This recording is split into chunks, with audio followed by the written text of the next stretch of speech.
Hello and welcome to Channel's Book Club. I am Olakunle Kasumo. Afonja The Rise is a historical novel that tells the fascinating story of Afonja, one of the most iconic figures in Yoruba history. Afonja was the Are Ona Kakanfo, the military leader of the all-conquering Oyo Empire over 2 centuries ago.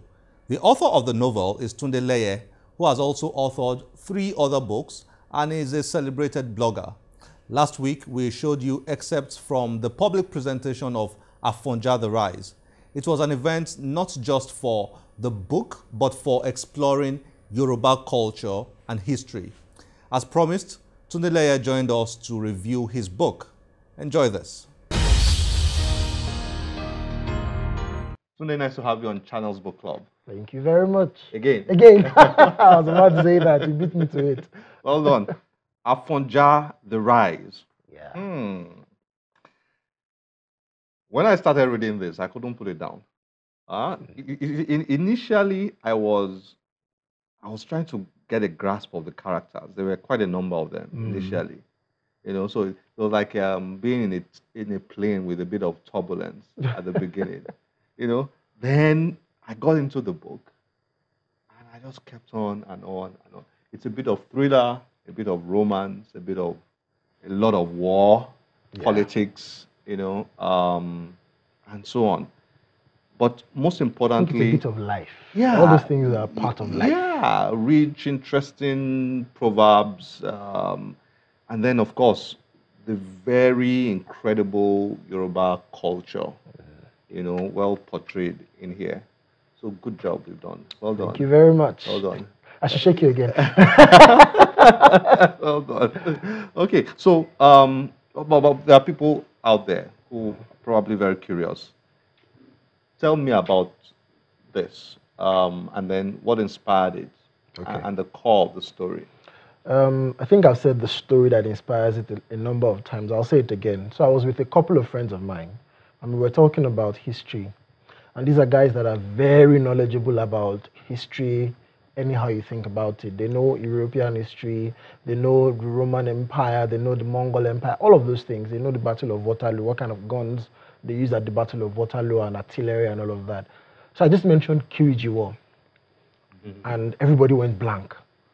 I paused. These are Yoruba guys. They should obviously know what Kiriji War was about, but nobody did. I think one of them had an inkling of it, and I said, there's no other culture in the world where people would have fought a 16-year battle a little over 100 years ago. And many of the people in that culture are totally unaware of that bit of their history. I realized that what has happened is we've not written about our history from our perspective a lot. What a lot of the writing about history that is available to young people to read today is our history relative to our relationship with the white man.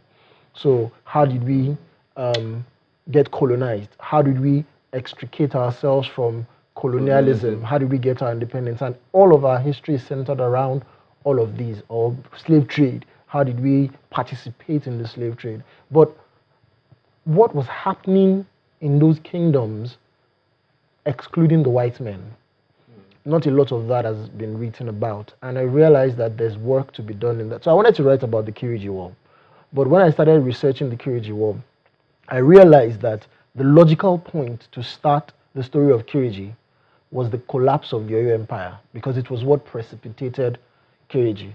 And Afonja is the person that most Yoruba people blame for accelerating the collapse of the Oyo Empire. So he was just the logical character to write about and tell his story in the way that, I've told it. Tragic, isn't it? I mean, for such history to be lost. Afonja, or your empire. Let's talk a bit about, we're going to zero in on this book very soon, but let's create a context. The Oyo Empire was really powerful, wasn't it? Absolutely. Absolutely. One of the things that we portray in the book is really how powerful Oyo was. Oyo was a cavalry-based empire. So what that means is that the kind of organization they would have had to be able to field the number of horses they fielded in battles would mean a full industry.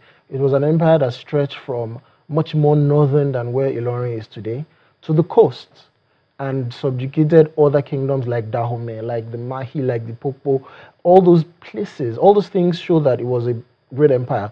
In fact, one of the things I saw in my research was there was a road that was maintained by the king that led all the way from Oyo-Ile to the coast. It was like an Appian way, so to say, that far back.